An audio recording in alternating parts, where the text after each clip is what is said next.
表列关江田江白沙屯妈祖进香活动，新历2月16开始，民众就通报名参加。不过，这阵煞有诈骗集团讲，通加钱来代替报名，致使有侪人去互人骗去。这阵庙方甲警方拢提醒民众爱细致。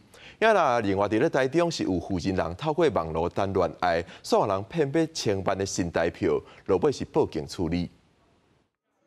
新春年假期间，香客真多。苗栗通宵白沙屯江天宫步行进香，16就要开始受理报名。也不过，稍后庙方发现有不少人士伫网络上讲，会当代为报名，也个加收手续费，完全是诈骗。有一些跟你讲网络报名还是线上报名，这个我们都不做这种服务，所以说小心每一年都有这个情形发生，小心上当。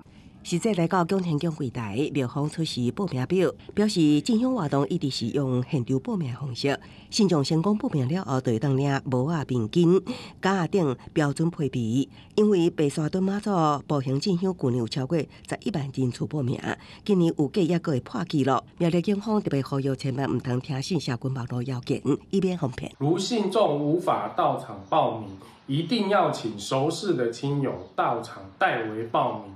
切勿在社群网站上请网友代为报名，以免遭诈骗。网络欺骗的也有台中一位市长的负责人，小蔡家己讲是南苏丹战地医生协助准备向联合国申请退休，到时阵会将大笔退休金利用保险方式寄来台湾，前后7摆以对方要求汇款8000万。警方协助组专案小组雷达出45岁姓老的女子为首的诈欺集团，声称收到巨额退休金后。 会将退休金寄送给被害人，并以此为借口，陆续骗取被害人汇款海运费、反恐证明、索赔证明、医药费等金额。随后又诈骗被害人担任人头户以及面交车手，诈骗行径相当恶劣。 警方逮捕7名诈欺集团成员，姓老主嫌本身也个是命理师，另外兼做飞机被背商协助集团洗钱赚暴利。后手警方以涉嫌诈欺洗钱罪嫌，将专案移送台中地检署侦办。记者综合报道。